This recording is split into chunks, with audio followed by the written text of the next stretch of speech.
جزاك الله خير. الحمد لله رب العالمين والصلاة والسلام على رسوله الأمين وعلى آله وصحبه أجمعين. يقول الإمام المزني رحمه الله تعالى في كتابه شرح السنة: الواحد الصمد ليس له صاحبة ولا ولد، جل عن المثيل فلا شبيه له ولا عديل، السميع البصير العليم الخبير المنيع الرفيع. الصمد، الواحد الصمد. الصمد قالوا هو السيد الكامل المقصود في الحوائج. قال الواحد الصمد ليس له صاحبة ولا ولد، جل عن المثيل يعني عظم، جل عن المثيل فلا شبيه له ولا عديل، كما في قوله تعالى: ثم الذين كفروا بربهم يعدلون. السميع البصير. السميع قالوا هو الذي يسمع جميع الأصوات على اختلاف اللغات وتفنن الحاجات، قد استوى في سمعه سر القول وجهره، سواء منكم من أسر القول أو جهر به، ومن هو مستخف بالليل وسارب بالنهار. البصير قالوا الذي يبصر كل شيء وإن دق وصغر، فيبصر دبيب النملة السوداء في الصخرة الصماء في الليلة الظلماء، ويرى مجاري القوت في أعضائها، ويرى جريان الدم في عروقها إلى آخره. Donc l'auteur rahimahullah ta'ala, l'imam al-Muzani, nous commence à décrire Allah subhanahu wa ta'ala. Et pourquoi il a commencé par les noms et les attributs d'Allah? On avait dit la semaine dernière que c'était le sujet sur lequel il y avait le plus de divergence entre les gens qui s'affilient à la sunna et entre les gens qui s'affilient à la sunna, qui prétendent suivre le Coran et la sunna. C'est le sujet sur lequel il y a eu le plus de divergence. Al-asma wa sifat, les noms et les attributs d'Allah. Et lui, rahimahullah, a donc mis en évidence dès le début du livre que les noms et les attributs d'Allah subhanahu wa ta'ala étaient propres à lui, on devait lui attribuer, et on verra des détails incha'Allah juste après. Al-Wahid al-Samad, al-Samad, ils disent que c'est le Al-Sayyid al-Kamil, al-Maqsoud fi al-Hawa'ij, c'est celui qui a atteint la perfection, c'est le maître par excellence, et c'est celui vers qui on se dirige lors d'un besoin. وقيل من لا جوف له ومصداقه في قوله تعالى وهو يطعم ولا يطعم. Ensuite il dit ليس له صاحبة ولا ولد, il n'a pas صاحبة, il n'a pas d'épouse et il n'a pas d'enfant. جل عن المثيل, il est au-dessus du fait d'avoir un égal, quelqu'un qui lui ressemble. فلا شبيه ولا عديل السميع البصير. السميع, celui qui entend tout. البصير, celui qui voit tout. Al-Alim, Al-Khabir. Al-Alim, Al-Khabir, celui qui, par sa science, a embrassé toute chose. Al-Mani' al-Rafi'. ثم فذكر رحمه الله تعالى أسماء وهي تتضمن صفات. الأسماء تتضمن صفات. Il a évoqué rahimahullah des noms. Et les noms sont liés aux attributs. Et un attribut, tu ne vas pas forcément en tirer un nom. Un exemple. Ar-Rahman. C'est un nom ou c'est un attribut? C'est un nom. Ar-Rahman, c'est un nom. Ar-Rahim, c'est un nom. On va en tirer l'attribut de Ar-Rahma. Donc du nom, on a tiré un attribut. طيب. يغضب. ربنا سبحانه وتعالى يغضب. هذا اسم أم صفة? C'est un nom ou c'est un attribut, le fait qu'Allah se mette en colère? Hein? Sifa, c'est un attribut. طيب, est-ce qu'on va l'appeler le colérique? Non. Donc un nom, on va en tirer un attribut. Un attribut, on ne va pas en tirer un nom. Donc lui, rahimahullah, il a commencé par évoquer des noms. Al-Wahid, Al-Samad, Al-Alim, Al-Khabir, etc. Parce qu'il sait très bien que des noms, on va en tirer des attributs. فهو رحمه الله تعالى ذكر أسماء وهي تتضمن صفات ولم يفصل في بيان الباطل وإنما ذكر الحق. لماذا؟ لأمرين أحدهما أن الحق لا يتعدد أما الباطل فإن له شعبا كثيرة والأمر الثاني قد يسلك الباطل بحجة تذكرها ولو كانت افتراضية في قصة يوسف ماذا قال يعقوب وأخاف أن يأكله الذئب ماذا قالوا فأكله الذئب هذا كان باطلا ولكن عندما ذكره يعقوب عليه السلام ولو على وجه ولو افتراضيا هم تعلقوا بهذا وقالوا فأكله الذئب فالباطل إذا ذكرته ربما تعلقت به الأذهان وسيحتجون عليك به. Donc l'auteur rahimahullah il n'a pas dit il ne faut pas faire comme ça, il ne faut pas faire comme ça, il ne faut pas faire comme ça. Non, il nous a directement indiqué le bon chemin en nous évoquant les noms et les attributs. Pourquoi ? Parce que la vérité, elle est unique, alors que le faux, il est nombreux. Regardez, moi si je vous dis comment on fait pour aller à Sarcelles, je vous pose la question, je vous demande comment on fait pour aller à Sarcelles. Vous avez deux façons de me répondre. La première c'est, écoute, faut pas prendre ce chemin, faut pas prendre ce chemin, faut pas prendre ce chemin, faut pas prendre ce chemin. La deuxième façon c'est, écoute, c'est ce chemin-là qu'il faut prendre. La façon la plus courte de m'expliquer, c'est la première ou la deuxième ? La deuxième. Là, l'auteur, au lieu de te dire il faut pas croire ça, il faut pas croire ça, il faut pas croire ça, il t'a dit écoute, ce qu'il faut croire, c'est ça. Ça, c'est la première raison pour laquelle il a cité al-haq et il n'a pas cité al-batil. La deuxième, bien sûr, parfois, on va avoir besoin de citer al-batil. Parfois, on va en avoir besoin. Pourquoi ? Pour des raisons multiples. Des fois, al-batil intashar. فلا بد أن تذكره حتى ترد عليه مثلا. Des fois, on va devoir citer quelque chose de faux pour y répondre. Mais ça, c'est dans des cas bien particuliers. Et d'ailleurs, on va citer quelque chose de faux dans très peu de temps et quelque chose qui est très répandu d'ailleurs, malheureusement, chez les musulmans. Donc, la base, c'est que tu vas te concentrer sur la vérité, sur le fait de montrer le vrai chemin et non pas dire « celui-là, c'est pas bon, celui-là, c'est pas bon, celui-là, c'est pas bon ». Kama lil-hikmati allati dhukirat. Et la deuxième raison, c'est que parfois, il y a des gens, tu leur cites des choses qui sont fausses.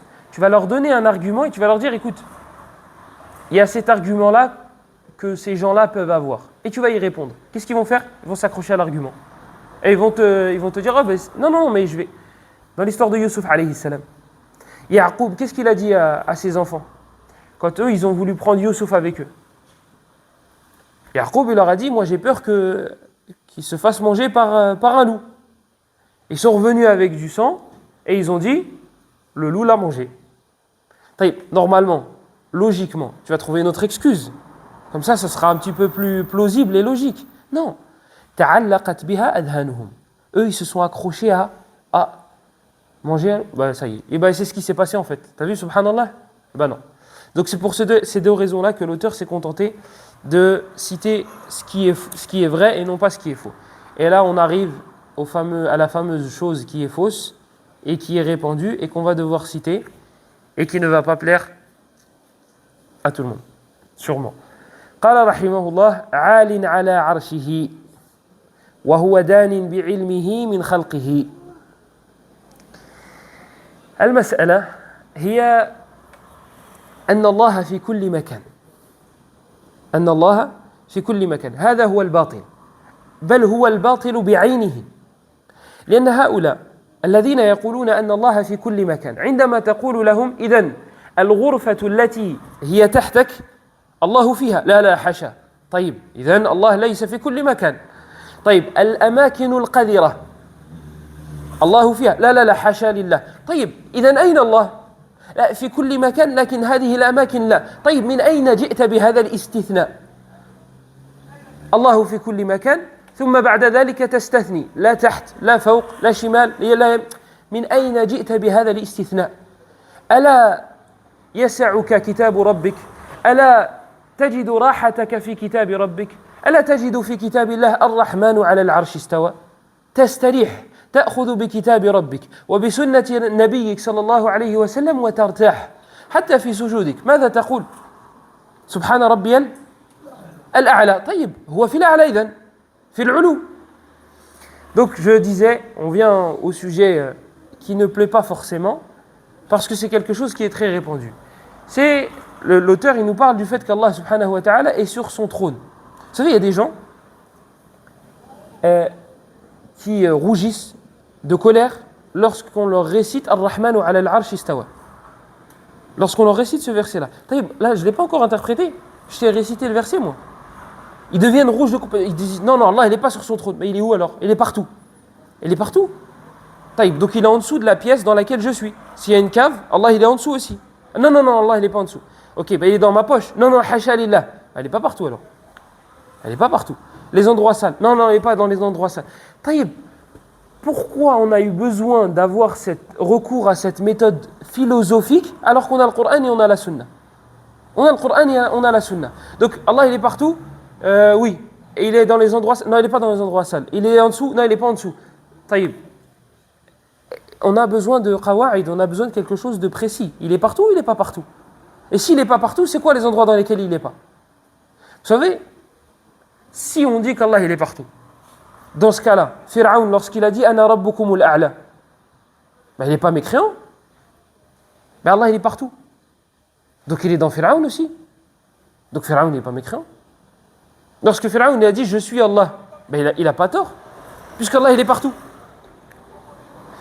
Ceux qui ont adoré l'Ijl, le veau d'or, dans le peuple de Moussa, avec qui est-ce qui en a été la cause dans le peuple de Moussa? As-Samiri, ahsant.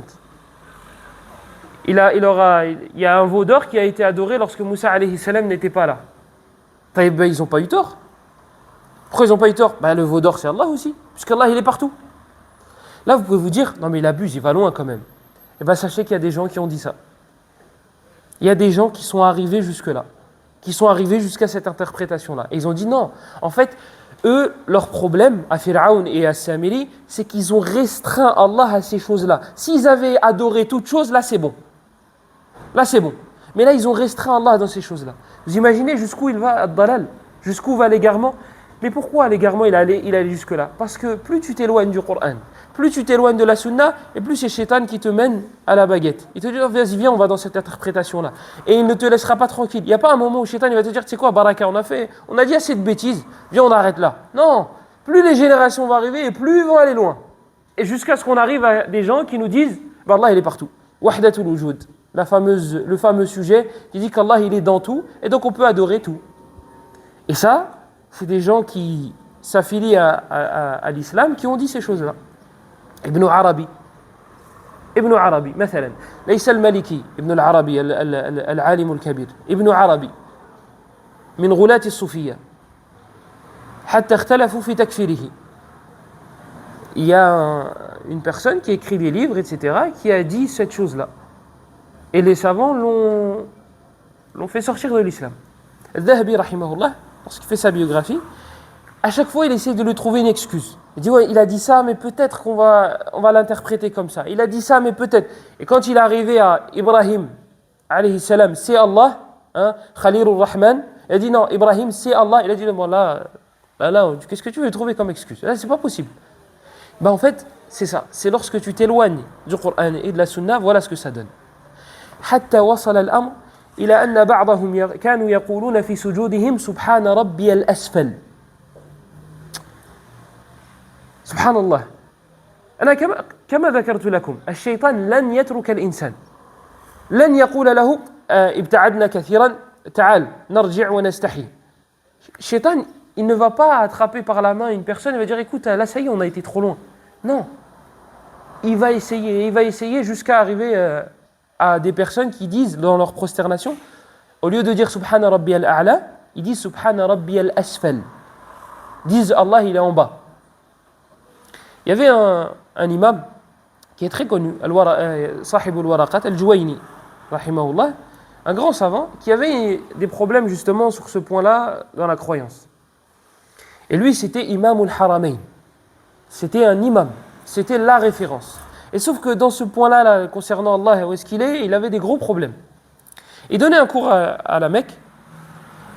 Et vous savez, à la Mecque, il y a de tout. Les gens qui viennent des quatre coins du monde.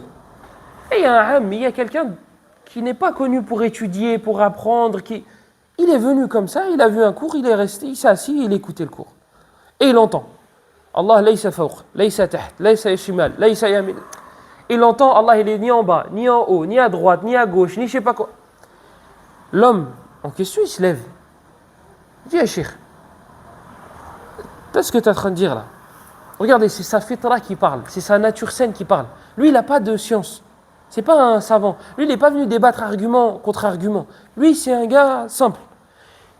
Il lui dit, écoute, qu'est-ce qu'on a à ressentir ce besoin d'aller vers le ciel lorsqu'on invoque? Quand tu invoques, tu ne mets pas tes mains vers le bas. Nous, on a un ressenti naturel lorsqu'on demande à Allah, on se dirige vers le ciel. Il dit, qu'est-ce qu'on a à avoir ce ressenti-là? Et l'autre, il dit, hayyarani al-hamadani. Il dit, il m'a bloqué. Parce que tu peux essayer de faire de la philosophie, etc. Mais regarde, cette nature saine que tu ressens en toi, elle va à l'inverse. Toi, ça t'est déjà passé par l'esprit de mettre tes mains vers le bas lorsque tu demandes à Allah.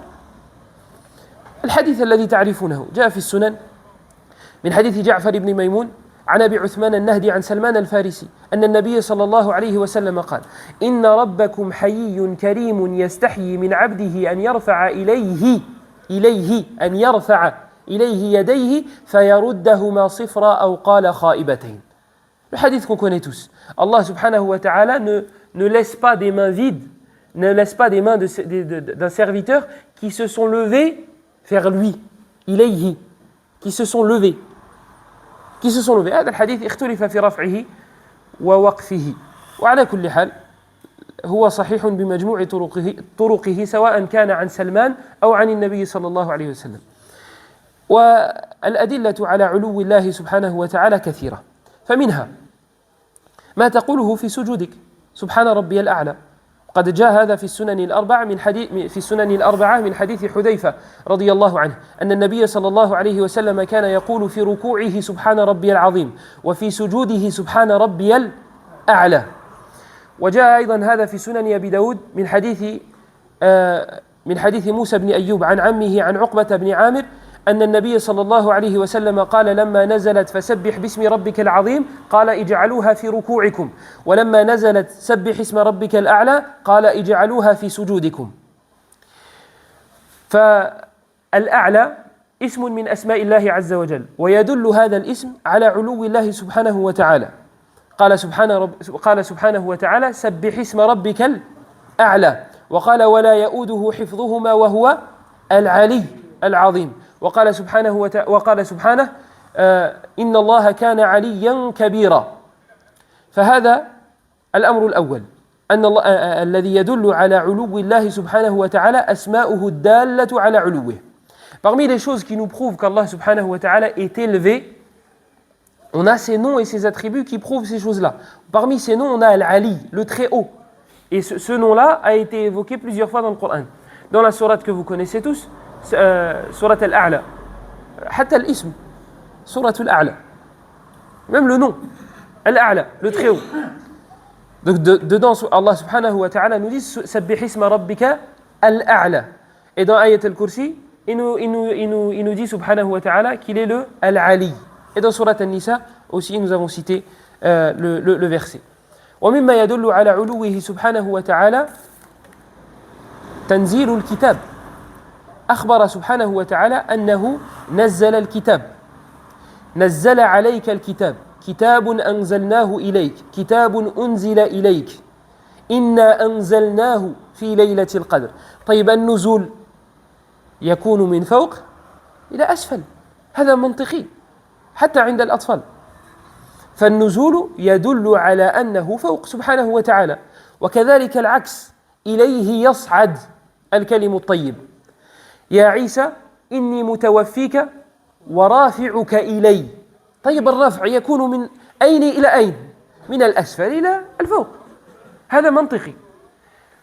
Donc parmi les choses aussi qui prouvent qu'Allah subhanahu wa ta'ala est au-dessus, il y a le fait qu'il ait fait descendre le livre. Il a fait descendre le livre. Nazzala alayka al-kitab. Et on trouve plusieurs façons. Nazzala alayka al-kitab. Kitabun anzalnahu ilayk. Inna anzalnahu fi laylatil qadr. Tous ces versets-là vont dans un seul sens, qui est le fait qu'Allah ait fait descendre un livre. Taïb, faire descendre quelque chose, c'est du haut vers le bas, ou du haut vers le bas, naam, ou du bas vers le haut. C'est forcément quelque chose qui est en haut qui fait descendre. Et toi, tu n'es pas à la cave et tu dis tiens, descends ça à maman s'il te plaît là-haut.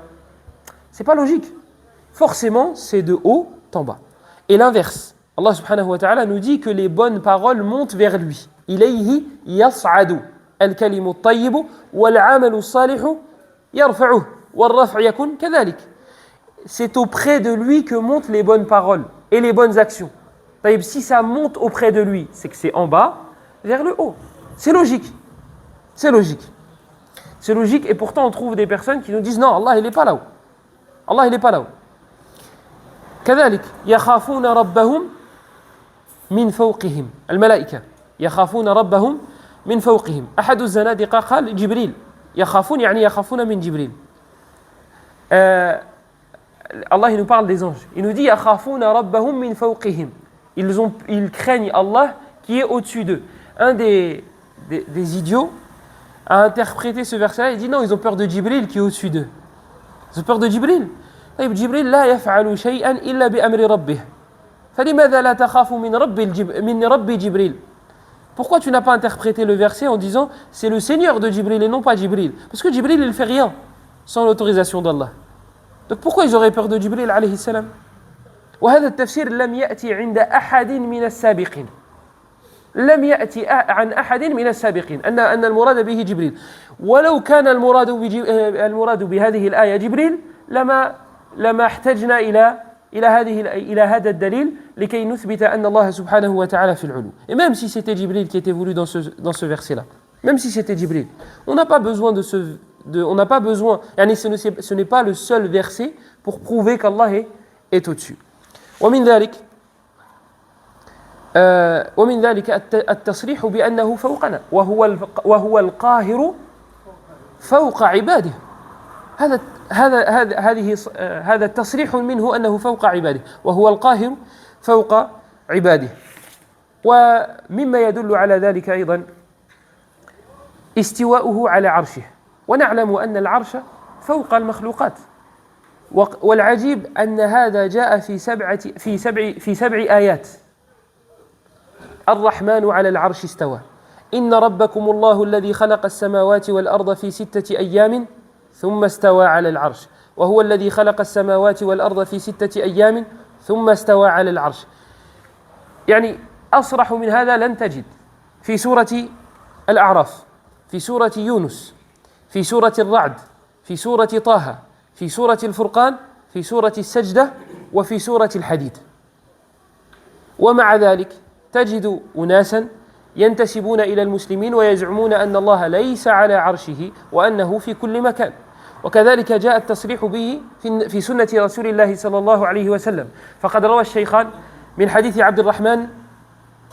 حديث عطاء بن مينة عن أبي هريرة، وجاء من حديث عبد الرحمن بن أبي الزناد عن أبيه عن الأعرج عن أبي هريرة أن النبي صلى الله عليه وسلم قال: لما قضى الله الخلق كتب في كتابه فهو عنده فوق عرشه إن رحمتي نالت غضبي، إن رحمتي تسبق غضبي، إن رحمتي غلبت غضبي، إلى آخره من الألفاظ. وكذلك جاء في الصحيح، وكذلك جاء في سنن الترمذي من حديث أبي هريرة رضي الله عنه أن النبي صلى الله عليه وسلم قال: إذا سألتم الله فاسألوه الفردوس فإنه وسط الجنة وأعلى الجنة وفوقه عرش الرحمن ومنه تفجر الأنهار.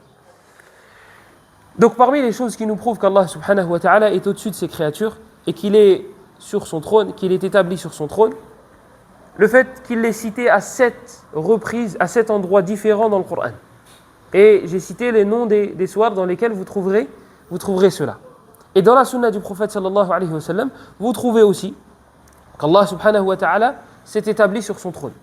Et on s'est contenté de 2 hadiths. Et il y en a un troisième, il y en a bien d'autres. Dhahabi rahimahullah, il a un livre qui s'appelle Al-Ulu lil-Ali al-Kabir, لا العلو للعلي الغفار. ذكر أن الأدلة التي أشارت إلى أن الله فوق خلقه أكثر من 1000. الذهبي رحمه الله, il dit dans ce livre-là que les preuves concernant le fait qu'Allah est au-dessus de ses créatures dépasse les 1000 preuves. Que ce soit au niveau du Coran, que ce soit au niveau de la Sunna, que ce soit au niveau de la fitra, la nature saine, ou que ce soit au niveau de la raison saine, bien sûr, pas la raison de n'importe qui. Donc je disais qu'il y avait un troisième hadith que je n'ai pas cité en arabe, c'est un des compagnons, qui est dans Sahih Muslim, un des compagnons qui a giflé une servante.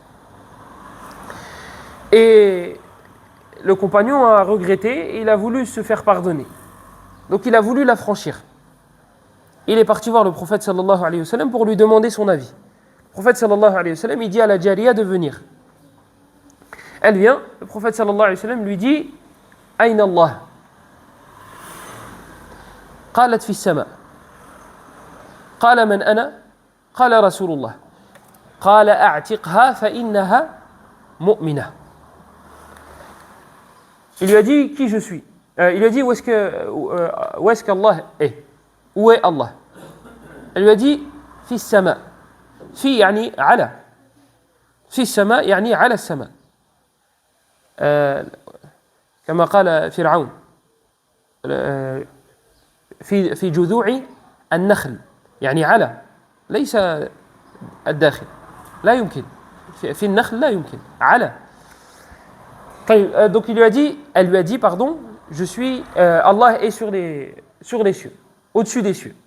Il lui a dit qui je suis, il lui a dit tu es le messager d'Allah. Le prophète sallallahu alayhi wa sallam, il dit à son compagnon, il dit a'tiqha fa innaha mu'mina, affranchis-la car elle est croyante. هذا صريح والحديث في صحيح مسلم. Et comme je vous ai dit, il y a certaines personnes qui disent oui mais ce hadith-là, il y a tel rapporteur donc c'est pas authentique. Vas-y enlève, vas-y il est faible si tu veux, vas-y. Et il est dans Sahih Muslim. Hein. Mais vas-y il est faible. Qu'est-ce que tu fais des versets? Versets sont faibles. Ar-Rahmanu 'ala al-'arshi istawa et tous les versets qu'on a cités. Amintum man fi as-sama. هذا جبريل أيضا. amintum man fi as-sama. أن يخسف بكم الأرض. الخسف يكون من جبريل لا يكون من الله. Même si, vas-y, on enlève ce hadith-là, il est dans Sahih Muslim. Certains viennent te disent, oui, mais il y a un rapporteur, il est faible. D'accord, il y a Ayyuha al-Muhaddith, il y a Ahmad ibn Hanbal, il est faible. D'accord. On fait quoi des versets? Qu'est-ce qu'on fait des versets? Et qu'est-ce qu'on fait des autres hadiths qui sont dans le Bukhari et Muslim aussi? Ils sont faibles aussi. Vas-y, ils sont faibles. Ils sont faibles. Le verset, on fait quoi? Qu'est-ce qu'on fait des versets? Alaful adillah. On a des centaines de preuves qui atteignent le millier. Les deux hadiths que j'ai cités, le hadith de Abu Huraira radiyallahu anhu dans le Bukhari et Muslim, Allah subhanahu wa ta'ala, lorsqu'il a créé la création, il a écrit dans un livre qui est près de lui, au-dessus du trône. Au-dessus du trône. C'est pas moi qui dis au-dessus du trône. C'est le prophète sallallahu alayhi wa sallam. فَهُوَ مَوْضُوعٌ عِنْدَهُ فَوْقَ عَرْشِهِ. هذا أيضا تصريح منه صلى الله عليه وسلم. طيب, pourquoi alors on trouve des personnes qui essayent de convaincre qu'Allah subhanahu wa ta'ala n'est pas au-dessus des cieux et n'est pas au-dessus du trône et qu'il est partout? Eh bien, c'est à cause de leur raison al-fasida, à cause de leur raison qui interprètent mal les choses. Ils disent si, et là on rentre dans la philosophie, si Allah il est sur son trône, alors, stop. Pourquoi? Pourquoi tu fais une analogie? Là ton si, on dit ça, alors il y aura ça, c'est basé sur quoi? Sur ce que tu connais toi. Si Allah il est établi sur son trône, ça veut dire que le trône il est plus grand qu'Allah. Oui, ça c'est pour ses créatures. Moi si la chaise elle est plus petite que moi, je tombe. Je ne pourrais pas m'asseoir dessus. Ça c'est pour moi. Mais qui t'a dit qu'Allah était pareil? Laysa kamithlihi shay, t'en fais quoi? C'est que quand ça nous arrange, il s'est établi sur son trône d'une manière qui lui convainc. Stop. Comment? Pourquoi? On ne sait pas. Allahu a'lam. Et pour faire une analogie, comme on a dit dans le cours précédent, il nous faudrait quelque chose de similaire. Toi, lorsque je te dis, tel il est grand, toi tu vas faire une analogie avec quelqu'un que tu connais qui est grand, ou quelque chose de grand que tu as déjà vu. Tel il est gros. Toi tu vas faire une analogie avec quelqu'un que tu connais déjà. Il va te dire il est plus gros que tel. Taïb, Allah laysa kamithlihi shay. Allah, rien ne lui est semblable. Avec quoi tu vas faire une analogie? Donc, ne viens pas dire, oui, mais si je dis ça, donc, Allah, il est comme ça. Donc, si je dis qu'Allah, laisse. Allah, il nous a dit qu'il s'était établi sur son trône. Reste avec Allah, reste avec ça. Comment, pourquoi, etc., ça, je ne sais pas. Comme on avait cité le récit de l'imam Malik, rahimahullah, lorsque l'homme, il était rentré, et il a dit, Ya imam, ar-Rahmanu ala al-arsh istawa. Kayfa istawa? الإمام مالك غضب وأطرق رأسه وفكر وقال الكيف مجهول الاستواء معلوم جاءت نصوص كثيرة سواء من القرآن أو السنة النصوص مستفيضة فلا يستطيع أن ينكر قال الاستواء معلوم والكيف مجهول والسؤال عنه بدعة شوفوا انظروا قال الكيف مجهول وفي رواية ليس بمعقول طيب لم يقل الكيف لا كيف له قال الكيف مجهول لا يعقل لا نستطيع أن ندركه ولم يقل لا كيف كما يقولون الكيف مجهول والسؤال عنه بدعة وأخرجوه وأمر أن يخرجوه من المسجد لأنه صاحب بدعة لا يسأل مثل هذه الأسئلة إلا من كان في نفسه مرض. Donc lorsque une personne est rentrée dans la mosquée, elle a dit à l'imam Malik, le miséricordieux sur son trône s'est établi. Comment il s'est établi? L'imam Malik, il a baissé la tête. Il est devenu rouge. Lorsqu'il a levé la tête, il a dit Al-istiwa ma'loum. Le fait qu'Allah s'est établi sur son trône, c'est connu. C'est connu pourquoi? On a 7 versets et on a plein d'ahadiths. Bien sûr que c'est connu. Donc, l'istiwa ma'loum. Al-kayf majhoul. Le comment, on ne le connaît pas. Il n'a pas dit il n'y a pas de comment. Il n'a pas dit il n'y a pas de comment.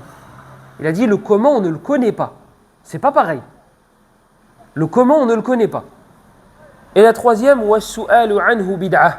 Et le fait de poser des questions sur cela est une innovation. Pourquoi c'est une innovation? Tu as eu Abu Bakr, tu as eu Omar, tu as eu Uthman, tu as eu Ali, tu as eu Sa'd, tu as eu Abu Huraira, tu as eu tous ces compagnons-là. Il n'y en a pas un qui a posé cette question-là. Tous ils avaient le Coran.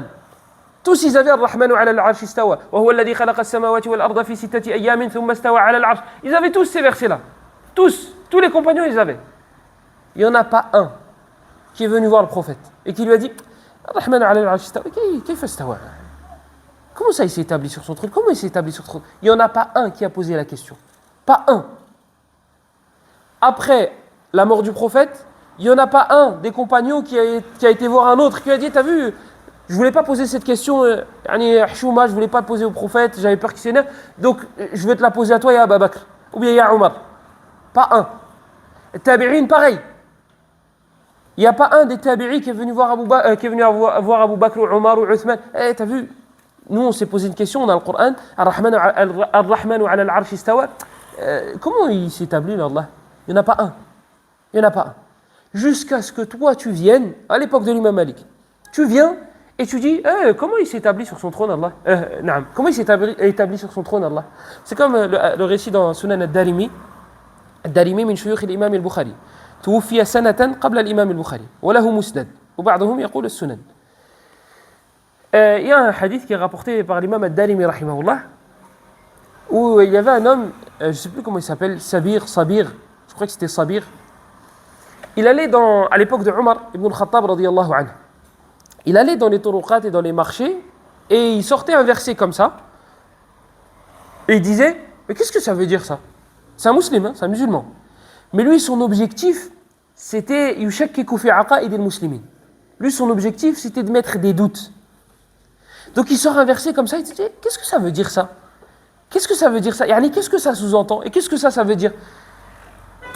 Et c'est arrivé aux oreilles de Omar. Donc lui, il allait dans les marchés, eux, ils savent ce que c'est les Arabes. Surtout à cette époque-là, c'était très connu. Ils avaient la langue arabe qui n'avait pas encore été altérée et modifiée. Ils savaient ce que ça voulait dire. Mais lui, il cherchait un sens caché, cherchait les problèmes. Et il y avait Omar pour la solution à son problème. Il cherche et il trouve. Masha'Allah, Omar, radiyallahu anhu. Qu'est-ce qu'on aurait besoin d'un Omar? Dans chaque mosquée, un Omar ibn al-Khattab.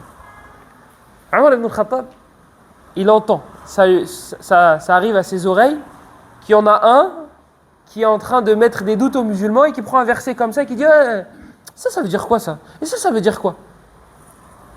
Omar radiyallahu anhu, je crois que c'est Abu Musa al-Ash'ari. Il envoie Abu Musa al-Ash'ari et il dit tu me l'envoies, tu l'attaches à une bête, à un chameau, mais ça le traîne, pour le traîner par terre. Et tu l'attaches à une patte d'un chameau et il traîne par terre sur tout le chemin. Vous imaginez, ça il ne l'a pas encore puni, hein. Il ne l'a pas encore rencontré. Ça, c'est juste la route. Ça, c'est l'introduction, le muqaddima. بعد ذلك الزبدة. Après, il y a le plat principal. Là, on est encore dans l'entrée. Il lui dit, tu l'attaches à une bête. Il dit, tu le laisses traîner par terre. Jusqu'à ce qu'il arrive à moi. Si c'est Abu Moussa al-Ash'ari, alhamdoulilah. Si c'est pas un autre, c'est un autre. En tout cas, Omar, il a envoyé quelqu'un. Il le ramène. Et ben lui, tout le chemin traîné par terre. Je vous laisse imaginer dans quel état il arrive. Omar, il avait un bâton dans les mains. Et il se lève et il le frappe. Et il le frappe tellement fort qu'il s'est évanoui de douleur. Il se réveille, il voit Omar en face de lui, qui le refrappe, jusqu'à ce qu'il s'évanouisse une nouvelle fois. Au bout de 3 fois, il est rempli de sang, il sait très bien qu'il va y passer, il dit à Amir al-Mu'minin, écoute. Il dit, écoute, si tu veux me guérir, Wallah, je suis guéri. Et si tu veux me tuer, alors tue-moi bien. Vous avez vu? Des fois, il y a des gens, leur shaitan, il ne marche pas avec le Coran. Si tu lui récites de l'Fatiha jusqu'à Nas, son shaitan, il est là, il reste avec toi. Il ne bouge pas. Il a besoin d'un Omar avec un bâton pour que son shaitan y sorte. Malheureusement, aujourd'hui, c'est ça dont on a besoin pour certaines personnes. Son shaitan, il n'est pas convaincu que le Coran va le faire sortir. Il lui faut un Omar. Omar, radiyallahu anhu, il savait que parler, là, ça n'aurait servi à rien. Et lorsque parler ne sert à rien, tais-toi. Je ne dis pas frapper. Là, il était gouverneur. Si tu sais que parler ne sert à rien, tais-toi. Et ça, le asl est dans le Coran. Quand les anges sont venus pour châtier le peuple de Lot, ils sont passés voir qui? Ibrahim. Ils sont partis voir Ibrahim. Ibrahim, il ne savait pas que c'était des anges. Ils lui ont annoncé la bonne nouvelle, comme quoi il allait avoir des enfants. Et ils lui ont dit, nous on est venus châtier le peuple de Lot. Qu'est-ce qu'il a fait Ibrahim? Yujadil. Il a commencé à débattre. Non mais laissez-leur un peu de temps. Non mais peut-être qu'Allah va leur pardonner s'ils se repentent. Non mais laissez encore. Et là le verset il descend. Ya Ibrahim, oh Ibrahim, a'rid an hada. Stop. Ça y est, c'est fini. L'ordre de ton Seigneur est arrivé. Ibrahim il s'est tué. Pourquoi il s'est tué? Parce que ça ne sert à rien de parler là. Si l'ordre de ton Seigneur est arrivé, les anges, Allah les a envoyés, stop. Ça ne sert à rien de parler. Si ça ne sert à rien de parler, qu'est-ce que je fais? Eh bien, je me tais. C'est aussi simple que ça, et malgré tout, la plupart des gens ne raisonnent pas comme ça. Maryam alayhi salam. Qu'est-ce qu'Allah lui a ordonné de faire lorsqu'elle a eu Isa? De jeûner, voilà. De jeûner de la parole. Tais-toi. Pourquoi tais-toi? Parce que si tu vas voir les gens et tu leur dis, écoutez, voilà, moi j'ai eu un enfant, mais il n'y a pas de père, il n'y a pas de mari. Qu'est-ce que les gens vont te dire? Ils vont dire que tu es une prostituée. Et c'est ce qui s'est passé. Donc ça ne sert à rien de parler. Donc qu'est-ce qu'on fait quand ça ne sert à rien de parler? On se tait. Là, ça ne sert à rien. Omar radiyallahu anhu, il sait très bien que ça ne sert à rien de parler. Donc qu'est-ce qu'il fait? Il fait parler autre chose. Il fait parler son bâton. Lui, il était gouverneur. Hein. T'es gouverneur. Nous, si ça ne sert à rien de parler, on se tait. On laisse le bâton tranquille. Sauf dans certains cas, avec des gens qui sont en dessous de notre tutelle. Là, le bâton est... Ala kulli hal. Donc Omar radiyallahu anhu, il savait très bien que lui, ça ne servait à rien de parler avec lui. Donc il l'a frappé. Comme je vous ai dit à 3 reprises. Lui, qu'est-ce qu'il a dit? Il a dit, écoute, si tu veux me guérir, Wallah, j'ai guéri. Ça y est, je suis guéri. Si tu veux me tuer, tue-moi bien. Tu vas me frapper, je vais m'évanouir, tu vas me frapper, tue-moi bien. Donc l'homme là, il était conscient qu'il y avait un problème. Il était conscient que ce qu'il faisait, c'était pas bien. Il était conscient. Omar radiyallahu anhu, le médicament, il était fort. Le traitement, il était fort. La bête, ensuite il le frappe, et vous croyez que c'est fini? C'est pas fini. Il envoie à l'amir de l'Mantiqa, qui est, je pense, Abu Moussa al-Ash'ari, il envoie au gouverneur de la ville dans laquelle il était, cet homme-là, Sabir, il dit, personne ne lui adresse la parole. Personne ne le calcule. Et ça, nous, on pourrait croire, c'est bien, je serai tranquille. Crois-moi, c'est pas si facile que ça. Personne qui te calcule. En plus, tu sais que c'est pour te mépriser et pour ne pas... C'est pas facile. Surtout si c'est dans l'endroit dans lequel tu as vécu. Les gens avec qui tu as grandi, etc. Donc Omar, il envoie une lettre, il dit, personne ne lui parle. Personne ne lui adresse la parole. Et il le lâche. Après quelques mois, quand même, vous imaginez, Abu Moussa al-Ash'ari, il envoie une lettre à Omar et il lui dit, écoute, l'homme, il n'est pas bien, et je pense que ça y est, Le médicament, il a fait effet. Et Omar, il a ordonné aux gens de lui parler. Et là, ils sont partis lui parler normalement. Donc vous voyez, il y a certaines personnes, les arguments, ça ne marche pas avec elles. Ça ne marche pas.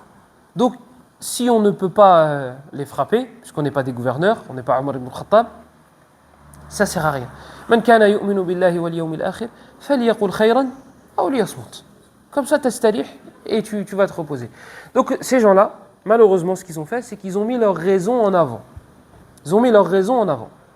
Et ils ont mis les textes derrière. Donc, qu'est-ce qui se passe quand il y a un texte qui vient, Ar-Rahmanu ala al-Arsh istawa, c'est leur raison qui va peser le texte. Ma raison, elle accepte pas. Allah, il est sur son trône. S'il est sur un trône, ça veut dire que. Ma raison, elle accepte pas. Donc Allah, il est partout. Voilà. Voilà le méfait de mettre la raison d'abord. Vous avez une deuxième catégorie qui met la raison et les textes à égalité. Donc lorsqu'un texte vient, c'est un équilibre et une balance. Et vous avez la troisième catégorie, c'est ceux qui mettent les textes en avant et la raison en arrière. Qu'est-ce que ça veut dire mettre la raison en arrière? Ça ne veut pas dire éteindre la cervelle. Ça ne veut pas dire éteindre le cerveau. Ça veut dire que s'il y a quelque chose que mon cerveau ne comprend pas, mais le texte est authentique, je prends le texte. Il y a un qui est sorti dans une émission télévisée, il a une barbe, il a une chéchia, il a étudié Sharia. Mais on lui a proposé des billets, donc voilà, c'est négociable. On peut interpréter les textes. Avant, il était pas mal. Et aujourd'hui, qu'est-ce qu'il a dit? Il a dit, moi je ne comprends pas, comment on peut croire en un livre, il parle de Sahih al-Bukhari, dans lequel il est mentionné que des animaux parlent. Taïb, dans le Coran, il n'y a pas ça? La fourmi qui a parlé, une fourmi c'est encore plus insignifiant qu'un animal. Là c'est un insecte. C'est un insecte. Elle a pas parlé, l'insecte n'a pas parlé. La yahtimannakum Sulayman wa junuduhu wa hum la yash'urun. Quand tu jetteras Sahih al-Bukhari, tu jetteras le Coran aussi avec. Taïb, dans la même sourate, il n'y a pas un animal qui a parlé? C'est qui? Le hudhud. C'est pas un animal. Lui, il dit, il est musulman. Hein. Il dit juste que le Bukhari, il faut enlever certains hadiths. Ben, moi, je te dis qu'il faut enlever certains versets alors. Allah, il n'a pas ordonné à la baleine de faire sortir Yunus. Il a ordonné à une bête. Namla, elle a parlé. Al-Hudhud, ils disent la huppe. La huppe, elle a parlé. Tous ces animaux-là, ils sont pas dans le Coran. Al-Jahl. Donc, comme je vous ai dit, la raison, elle va derrière. S'il y a quelque chose, toi, tu n'as jamais entendu de fourmis parler. Donc, si je viens et je te dis les fourmis, elles parlent, ta raison va me dire non. Non. Taïb, c'est dans le Coran. Khlas. Si le Coran me l'a dit, si Allah me l'a dit, je mets le texte avant ma raison. Moi, je ne l'ai pas entendu. Les scientifiques n'ont pas découvert cela. Ça, c'est s'ils ne l'avaient pas découvert. Ils ont découvert qu'ils avaient des moyens de communication. Mais vas-y, ils n'ont pas découvert. On n'a pas besoin de leur confirmation, on a le Coran. Donc, ils n'ont pas découvert cela. Donc, ma raison, elle n'accepte pas. Mais Allah, il l'a dit. Khlas, j'accepte. C'est comme ça qu'il faut faire. Ceux qui ont mis leur raison en avant sont noyés, sont tombés dans l'égarement. Le premier qui a fait ça, c'est qui? Le premier. Iblis, ahsant. Ma mana'aka an tasjuda lima khalaqtu bi yaday. Pourquoi tu ne t'es pas prosterné? Qala ana khayrun minhu. Khalaqtani min nar wa khalaqtahu min tin. Ista'mala 'aqlahu bi za'mihi. Lui, qu'est-ce qu'il a fait, Iblis? Il a utilisé sa raison. Moi, j'ai été créé de feu. Lui, il a été créé d'argile. Moi, je suis meilleur que lui. Il a utilisé sa raison. Bizarmi, selon ce qu'il prétend. Donc, ma logique n'accepte pas cela. Voilà. Sa logique n'a pas accepté cela. Il a fini le chef de l'égarement. Le roi de l'égarement. Par excellence. Et d'ailleurs, pourquoi j'ai dit bizarmihi? Pourquoi j'ai dit selon sa prétention, selon ses prétentions? Parce que le feu n'est pas meilleur que l'argile, tout simplement. Et ça, celui qui a évoqué cela, c'est encore une fois Muhammad al-Amin al-Shanqiti rahimahullah dans son tafsir Adwa al-Bayan. Il ramène 3 ou 4 preuves, 3 ou 4 wujuh, 3 ou 4 façons d'argumenter pour dire que l'argile est meilleure que le feu. Et non pas l'inverse. Le feu, il est néfaste. L'argile n'est pas néfaste. Le feu, l'argile, tu peux construire des choses avec. Le feu, tu démolis des choses avec, tu ne construis pas. Et là, il y a d'autres choses qu'il a évoquées. Ala kulli hal. C'est des choses qu'il a évoquées. طيب, donc Iblis. Le premier, أول الرسل. من هو؟ أول رسول نوح عليه السلام. نوح. طيب, لماذا أغلق ابنه؟ قال سآوي إلى جبل يعصمني من الماء. استعمل عقله، قدم عقله على الوحي. الوحي الفلك، الوحي مع نوح عليه السلام. العقل سآوي إلى جبل يعصمني من الماء. قال لا عاصم اليوم من أمر الله إلا من رحم وحال بينهما الموج فكان من المغرقين. هذا حال من يقدم عقله على الوحي وعلى النصوص. نوح عليه السلام. La révélation qu'il a reçue, c'est quoi? C'est que ceux qui vont être sauvés, seront ceux qui monteront sur le bateau. La raison veut que, non, c'est le fait de se cacher derrière la montagne qui va me sauver du déluge. Et qui est-ce qui a argumenté de cette manière-là? Son fils. Son fils. Donc lui, il utilise la raison. Nuh alayhi salam, il utilise le wahi. Il utilise la révélation. Il utilise la révélation. Qui est-ce qui a fini englouti? Le fils de Nuh. C'est l'état dans lequel se retrouvera celui qui met sa raison devant les textes. Il finira englouti. Soit englouti dans ses passions, soit englouti dans des péchés, soit englouti dans. Mais il finira englouti. Pourquoi? Parce que le wahi, huwa al-muqaddam. Alladhi khalaqa al-uqul huwa Allah subhanahu wa ta'ala. C'est lui qui a créé les raisons. Donc, ce qu'on doit avoir comme base de données, si Allah il l'a dit, c'est que c'est vrai. Ma raison, elle l'accepte pas, c'est pas mon problème. Allah il l'a dit. Regardez, dans le Bukhari Muslim, il y avait Julaybib, radiyallahu anhu, qui était un des compagnons du prophète sallallahu alayhi wa sallam, qui n'était pas, on va dire, c'était pas le plus beau. C'était pas le plus beau. Et c'était pas le plus riche non plus. Donc c'était pas quelqu'un de très attirant physiquement et c'était pas quelqu'un de très riche. Donc deux critères qui ne plaisent pas à nos sœurs. T'es pas beau, t'es pas riche. Et qu'est-ce qui reste? La piété. Elles vont te dire, elles cherchent la piété. Mais quand elles vont voir ta tête, elles vont dire ouais, mais il faut un peu de beauté quand même. Et quand elles vont voir ton portefeuille, elles vont dire bon, il faut un peu d'argent quand même. La piété, c'est pas tant un critère que ça. Hein. Bref. Et donc, Julaybib, radiyallahu anhu, c'est pas quelqu'un de très riche, c'est pas quelqu'un de très beau, et les gens le savaient. Les gens à l'époque du prophète, ils savaient ça. Et donc le prophète sallallahu alayhi wa sallam, il est venu intercéder en sa faveur. Parce que lui, il sait que inna akramakum indallah atqakum. Lui, il sait que le meilleur d'entre nous, c'est pas celui qui est le plus beau, c'est pas celui qui est le plus riche, c'est celui qui a le plus de piété. Mais la beauté, etc., ça part. Même avec le temps, ça part. Donc il sait très bien que c'est pas le mi'yar, c'est pas le point principal. Comme il a dit le prophète sallallahu alayhi wa sallam lorsqu'il a parlé des critères des épouses. Qu'est-ce qu'il a dit à la fin? Fadfar bidati din taribat yadak. Ça, c'est des arguments qu'il faut apprendre par cœur si vous n'êtes pas très beau et pas très riche. Comme ça, si vous faites une muqabala, vous dites écoutez, voilà, la piété c'est le principal, etc. etc. Donc Julaybib, radiyallahu anhu, le prophète sallallahu alayhi wa sallam, il va voir une famille et il dit à la famille j'aimerais marier votre fille. Le père, il entend, le prophète, bien sûr. Le prophète dit non, je ne la veux pas pour moi. Je la veux pas pour. Vous avez vu?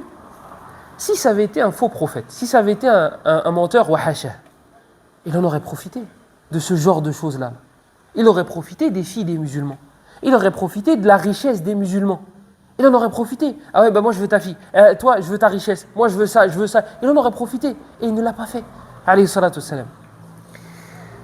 Donc là, il dit, le prophète en tant que gendre, bien sûr. Il dit non, moi je ne veux pas pour moi. Je la veux pas pour moi, pardon. Je la veux pour Julaybib. Elle entend Julaybib, ses oreilles elles sonnent. Julaybib. Et la fameuse esquive qu'on connaît tous. Je demandais à sa mère. Ça, c'est comme quand toi, tu n'as pas envie de sortir, tu es petit, tu dois demander autorisation à tes parents. T'as pas envie de sortir avec celui qui vient de sonner. Tu dis, ah, je vais demander à ma mère. Tu fais exprès de demander, après tu dis, ah, ma mère, elle veut pas. Parce que t'as pas envie de sortir. Et bien là, l'esquive des époux, c'est comme ça. Ceux qui obéissent à leur femme. C'est comme ça. Ils disent, oh, madame, elle veut pas. Donc là, il dit, je vais demander je vais demander à ma femme. Je vais en parler à madame. Hacha, il n'écoutait pas son épouse, lui. Je ne pense pas qu'il obéissait au doigt et à l'œil. Hacha. Donc elle lui dit, l'époux, il dit, voilà, le prophète, il voudrait marier, il voudrait marier notre fille. Pareil. Prophète, gendre, bien sûr. Elle dit non, il le veut pour Julaybib. Julaybib. Ah non, pas Julaybib. Elle dit قد رفضنا ممن هو أكثر مالا. On a refusé notre fille à des gens qui étaient plus beaux et plus riches que Julaybib. Et on va le donner à Julaybib. On va la donner à Julaybib. Yani notre fille, elle est belle, elle est ça, elle est ça, elle est ça. On l'a refusé à des gens meilleurs que Julaybib. On va la donner à Julaybib. La fille, elle entend. Depuis tout à l'heure, elle entend. Et elle sort. Elle dit أتردون على النبي أمره. هذا هو التسليم. هذا هو الشهيد. أتردون على النبي أمره ادفعوني إليه فإنه لن يضيعني. Elle a dit, est-ce que vous êtes en train de discuter un ordre du prophète? Le prophète, il n'a pas forcé.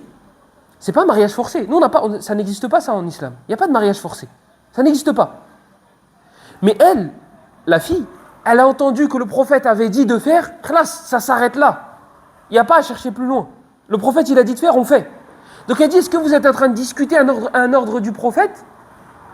Idfa'uni ilayh. Ad-daf', vous savez c'est quoi ad-daf'? Ad-daf', c'est le fait de pousser. Poussez-moi vers lui. C'est pas mariez-moi. Poussez-moi, dépêchez-vous. Pourquoi dépêchez-vous? Parce que le prophète, il a dit. Voilà, c'est ça le taslim. C'est ça le fait de mettre les textes en avant. Lorsqu'on a le prophète, il a dit, ou bien Allah, il a dit, stop. Il a dit, on fait. Ça sert à rien de chercher à philosopher et on va, ouais, non, mais peut-être que. Elle a dit, est-ce que vous êtes en train de discuter un ordre du prophète? Idfa'uni ilayh, fa innahu lan yudayya'ani. Dépêchez-vous, mariez-moi à lui, parce qu'il ne me délaissera jamais. Il ne me délaissera jamais. Pourquoi il ne me délaissera jamais? Parce que c'est le prophète qui l'a dit. Le prophète, il a dit, je me marie avec lui, donc il y a un khir. Ils se sont mariés. Et quelques jours après, da'i al-jihad. C'est lui qui appelle au djihad. Celui qui passe sur les chemins, et sur les routes, etc. Et qui dit, bah écoutez, ça y est, c'est le djihad. Levez-vous pour le combat. Le prophète sallallahu alayhi wa sallam et ses compagnons vont combattre. Donc venez. Julaybib, il entend, il se lève direct. Ça veut dire, regardez, il vient de se marier. Là, c'est encore tout rose, pour l'instant.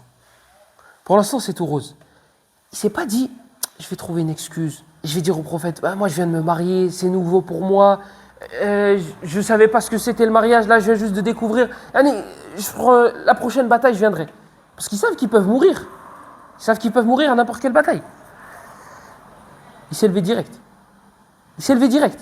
Ben oui, c'est pas pour rien que le prophète il l'a choisi. C'est pas pour rien que le prophète il a dit, moi je veux marier Julaybib. C'est pas pour rien. C'est parce que Julaybib fait sifat ou salah. Donc il se lève direct. Et il va combattre. À la fin du combat, à la fin de la bataille, le prophète sallallahu alayhi wa sallam, il dit tafqiduna ahadan. En fait, il combattait, et lorsqu'il combattait, pour voir qui est-ce qui est mort et qui reste de vivant, on fait des groupes. Par exemple, je sais pas, je vais vous dire n'importe quoi. Ibn Mas'ud, il est avec Abu Huraira et Abu Sa'id al-Khudri. Et d'autres. Et Abu Bakr et Omar. Tu vas voir ce groupe-là. Est-ce qu'il vous manque quelqu'un dans votre groupe? Non. Est-ce qu'il manque quelqu'un dans votre groupe? Non. Comme ça, on voit qui est-ce qui est mort. Tafqiduna ahadan. Tout le monde. Non. Et on n'entend pas le nom de Julaybib. Pourquoi? Il n'a pas d'amis. Comme je l'ai dit, c'est pas quelqu'un de riche, c'est pas quelqu'un d'attirant. C'est pas quelqu'un qui avait du monde autour de lui, etc. Donc, personne ne le calculait. Donc, est-ce que tu as perdu quelqu'un? Le prophète, il voulait entendre Julaybib. Personne n'a cité Julaybib. Donc, qu'est-ce qu'il a dit, alayhi salatu wassalam? Walakinni afqidu Julaybib. Il a dit, moi, j'ai perdu quelqu'un. Vous imaginez le sharaf, l'honneur? C'est lui qui a perdu quelqu'un. Toi, tu as perdu un de tes compagnons qui est dans ton groupe. Toi, tu n'as perdu personne. Moi, j'ai perdu quelqu'un. Et ce moi, c'est le prophète qui dit. Il dit, moi, j'ai perdu quelqu'un. وَلَكِنِّي أَفْقِدُ جُلَيْبِيبًا لَا أَرَاهُ مَعَ الْأَحْيَاءِ. Il dit, je ne le vois pas parmi les vivants. Et ils l'ont cherché. Et ils l'ont trouvé. Ils l'ont trouvé mort. Ils l'ont trouvé mort, radiyallahu anhu, autour de 7 personnes. 7 mécréants morts. فقال النبي صلى الله عليه وسلم قتل 7 وقتلوه قتل 7 وقتلوه هذا مني وأنا منه هذا مني وأنا منه هذا مني وأنا منه ودفنه النبي صلى الله عليه وسلم بيديه. Ils l'ont trouvé et ils ont trouvé 7 personnes mortes autour de lui. Et il a dit, le prophète sallallahu alayhi wa sallam, il en a tué 7 et ils l'ont tué. هذا مني وأنا منه. Vous savez ce que c'est? هذا مني وأنا منه. Ton enfant, lorsque tu dis huwa bid'atun minni, lorsque tu dis ton fils c'est une partie de toi. Haqiqatan, c'est vrai, c'est une partie de toi. Lorsqu'il a mal, t'as mal. Lorsqu'il pleure, t'as envie de pleurer. Lorsqu'il va à l'hôpital, t'aimerais être à l'hôpital et avoir quelque chose de plus grave que lui. Parce que c'est une partie de toi, ton fils. Comme le prophète il a dit concernant Fatima. Hiya bid'atun minni. Yu'dhini ma yu'dhiha. Ce qui l'atteint, ce qui lui fait mal, me fait mal. Là, le prophète, il le dit pour Julaybib. Il dit, lui, c'est une partie de moi. Hada minni wa ana minhu. Et il le répète 3 fois. Il dit, lui, il fait partie de moi. Lui, il fait partie de moi. Lui, il fait partie de moi. Et il l'enterre de ses 2 mains. C'est lui qui le fait descendre dans sa tombe. Avec ses 2 mains. Radiyallahu anhu. وصلى الله على نبينا وسلم. النبي الكريم كما قال الله سبحانه وتعالى لقد جاءكم رسول من أنفسكم عزيز عليه ما عنتم حريص عليكم بالمؤمنين رؤوف رحيم. C'est comme Allah subhanahu wa ta'ala nous dit le concernant. Il est haris, il est très soucieux pour que le bien nous atteigne et pour que le mal nous atteigne pas. Bilmu'minina ra'oufur rahim, et il envers des croyants miséricordieux. Pourquoi j'ai cité ce texte? Comme je vous ai dit, à Shahid, c'était la partie où la fille, elle a dit, vous êtes en train de discuter un ordre du prophète. Alors que de base, c'était même pas un ordre à l'impératif, c'était pas quelque chose d'obligatoire. Comme je vous ai dit, il n'y a pas de mariage forcé à l'islam. Mais elle a entendu, le prophète a dit, on s'arrête là. Le prophète, il a dit, on fait. Omar radiyallahu anhu, dans le Bukhari Muslim, عندما كان يرى الحجر الأسود كان يقبله وكان يقول إني أعلم أنك حجر لا تضر ولا تنفع ولولا أني ها هنا الشاهد ولولا أني رأيت رسول الله يقبلك ما قبلتك رأى النبي صلى الله عليه وسلم يفعل ففعل هذا هو. Omar ibn al-Khattab, lorsqu'il voyait la pierre noire, il l'embrassait et il disait, je sais que tu n'es qu'une pierre. Tu n'es ni néfaste ni utile. Et si je n'avais pas vu le messager d'Allah t'embrasser, je ne t'aurais pas embrassé. Voilà. Pourquoi il le fait? Parce qu'il a vu le prophète faire. Khalas, ça s'arrête là. Hatta Abdullah ibn Umar radiyallahu anhu, ils disent que après la mort du prophète sallallahu alayhi wa sallam, il se baissait lorsqu'il passait par un chemin dans lequel il y avait un arbre à l'époque du prophète. Mais cet arbre-là a été retiré. En fait, il y avait un arbre et il y avait des branches. Et pour passer par ce chemin-là, forcément, il fallait se baisser. Cet arbre-là, après la mort du prophète, il a été retiré. Abdullah ibn Umar, quand il passait par là, il se baissait. Alors qu'il n'y avait plus d'arbre. Il disait, parce que le prophète, il le faisait. Vous imaginez le ta'zim qu'ils avaient de Nabi sallallahu alayhi wa sallam? Quand Bilal, le fils de Abdullah ibn Umar, il a dit à son père, quand le prophète il lui a dit, quand Abdullah ibn Umar, il a dit, le prophète sallallahu alayhi wa sallam a dit, la tamna'u an-nisa'a, la tamna'u ima Allahi masajid Allah, wa buyutahunna khayrun lahun. في رواية لا تمنعوا النساء حظوظهن من المساجد إذا استأذنتكم فقال بلال والله لا نمنعهن بلال ابن عبد الله بن عمر ليس بلال المؤذن فقال بلال والله لا نمنعهن فقال عبد الله بن عمر أقول قال رسول الله وتقول والله لا نمنعهن والله لا أكلمك بعد اليوم في رواية الطبراني قال لعنك الله لعنك الله لعنك الله لماذا؟ تعظيما لقول النبي صلى الله عليه وسلم. Regardez l'immense place qu'avait la parole du prophète sallallahu alayhi wa sallam dans le cœur des gens. Abdullah ibn Umar, il dit, en présence de ses enfants, le prophète a dit, n'empêchez pas vos femmes d'aller à la mosquée lorsqu'elles vous demandent l'autorisation. Bilal, le fils de Abdullah ibn Umar, donc c'est pas Bilal celui qui faisait l'adhan, il dit, Wallah, je vais les en empêcher. Il dit, Wallah, je vais les en empêcher. Abdullah ibn Umar, il entend ça, il dit, ouais, moi j'ai dit le prophète, il dit, toi tu dis, Wallah, je vais les en empêcher. Comment? Il dit, Wallah, je te parlerai plus après aujourd'hui. Parle à son fils, hein. Parle à son fils.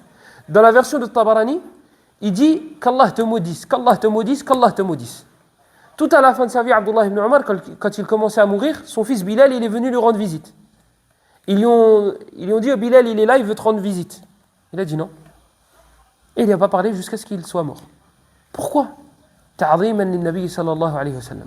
كما قال أبو بكر رضي الله عنه في صحيح البخاري والله لست تاركا شيئا كان النبي صلى الله عليه وسلم يأمر به إلا فعلته فإني أخشى إن تركت شيئا من أمره أن أزيغ. وهذا مصداقه في قوله سبحانه وتعالى فليحذر الذين يخالفون عن أمره أن تصيبهم فتنة أو يصيبهم عذاب أليم. فسرت الفتنة بالشرك كما جاء عن الإمام أحمد رحمة الله عليه. Abu Bakr as-Siddiq radiyallahu anhu, il disait Wallahi, je ne délaisserai rien de ce que le prophète sallallahu alayhi wa sallam a ordonné. Je ne délaisserai rien. Pourquoi? Il dit فَإِنِّي أَخْشَى إِن تَرَكْتُ شَيْئًا مِنْ أَمْرِهِ أَنْ أَزِيغ. Car j'aurais peur, en délaissant quelque chose que le prophète nous a ordonné, j'aurais peur de dévier. J'aurais peur de sortir du droit chemin. Ala kulli hal. Donc, pour revenir à notre sujet de base, la raison humaine, elle est limitée. Et comme elle est limitée, elle ne peut pas comprendre toute chose. Elle ne peut pas interpréter toute chose. Donc, s'il y a quelque chose qu'elle ne comprend pas, qu'est-ce qu'on fera? On va regarder sur le message en lui-même. La véracité de la personne. Et si une personne, elle vient te voir et te dit, écoute, moi là, ce matin, j'étais en Arabie. Tu dis, oui, mais comment t'as fait pour venir? Tu dis, j'ai volé. Et j'ai rencontré tel oiseau, et tel oiseau, et tel oiseau. Et j'ai discuté avec lui. Là, ta raison, elle ne l'accepte pas. Mais là, tu es en train de te dire, c'est Agoun, là, celui qui est en face de moi. Tu ne vas pas accepter, tu vas te dire, ouais, mais ma raison, elle n'accepte pas, et comme ma raison, elle est limitée. Non. Là, tu vas regarder la personne, tu vas dire, Miskin, il est malade. Il est malade. J'ai des exemples, si vous voulez, de personnes de Goussainville qui sont venues me voir pour me dire des choses comme ça. Des personnes qui prient ici, hein, qui me disent, je suis le Mahdi al-Muntadhar, par exemple. Donc, même si la chose que tu ne comprends pas, et il était sérieux, hein, comme ça vous ne dites pas, mais il rigolait, il était très sérieux, il dit qu'il était le Mahdi al-Muntadhar. La chose, si vous ne la comprenez pas, il y a deux cas. La raison, elle est limitée, d'accord. Elle est limitée, c'est pas pour autant que je vais croire tout ce qu'on va me raconter. La raison, elle est limitée, donc je ne peux pas tout expliquer avec ma raison. La personne qui vient en face de moi, elle est dans son aql, il y a quelque chose, qu'est-ce que je vais faire? Je ne vais pas prendre son message. Mais lorsque je te dis Allah, il a dit, et lorsque je te dis le prophète a dit, et tu me dis mais ma raison, elle ne comprend pas cela, je dis oui, mais c'est Allah qui a dit. C'est Allah qui l'a dit. Et là, donc du coup, on ne va pas dire oui, mais ma raison, elle n'accepte pas. Là, on connaît la véracité de la personne. On sait que le prophète sallallahu alayhi wa sallam est véridique dans tout ce qu'il dit. وَمَا يَنْطِقُ عَنِ الْهَوَى إِنْ هُوَ إِلَّا وَحْيٌ يُوحَى. Il ne parle pas sous l'effet de la passion. C'est une révélation émanante de son Seigneur. Donc là, même si ma raison n'accepte pas, moi je connais la véracité de la personne. Je sais que le prophète sallallahu alayhi wa sallam, d'ailleurs, c'est un hadith qui prouve qu'il est véridique, et c'est un hadith qui prouve qu'Allah est au-dessus des cieux.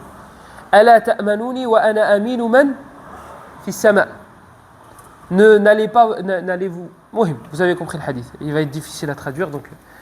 Donc ça va dépendre de la véracité de la personne qui est en face de nous. Si la personne, elle a quelque chose dans son aql, elle a quelque chose dans sa raison, elle n'a pas toute sa tête, ou bien elle va nous sortir des choses, voilà, je suis un prophète, je suis Isa, je suis le Mahdi, je suis ça. D'accord, notre raison elle est limitée, mais c'est pas pour autant qu'on va dire oui, ma raison elle est limitée, je peux pas tout comprendre, donc peut-être qu'il a raison et que je ne le sais pas. Là, non, lui il est fou. Lui il a quelque chose dans sa... Lui tu fais la dua de... Il y a un hadith qui dit... celui qui voit quelqu'un d'éprouvé et qui fait cette invocation-là, eh bien, il ne sera pas touché par cette épreuve-là. Quelqu'un la connaît? Alhamdulillah alladhi afani mimma ibtalaka bihi wa faddalani ala kathirin mimman khalaqa tafdila. celui qui fait cette invocation-là, lorsqu'il voit quelqu'un d'éprouvé, en France vous allez beaucoup la faire. Si vous voyez quelqu'un d'éprouvé et que vous dites cette invocation-là, le prophète il dit que vous ne serez pas touché par cette épreuve-là. Et bien lorsque quelqu'un il vient et vous dit ouais moi je suis le Mahdi, moi je suis Isa, moi je suis ça, moi je suis ça, faites cette invocation-là et comme ça vous serez peut-être pas, vous serez pas touché, c'est pas peut-être, vous serez pas touché par cette épreuve-là. Hada wallahu a'lam. وصلى الله وسلم وبارك على نبينا محمد وعلى آله وصحبه أجمعين سبحانك اللهم وبحمدك أشهد أن لا إله إلا أنت نستغفرك ونتوب إليك وبارك الله فيكم آمين وإياكم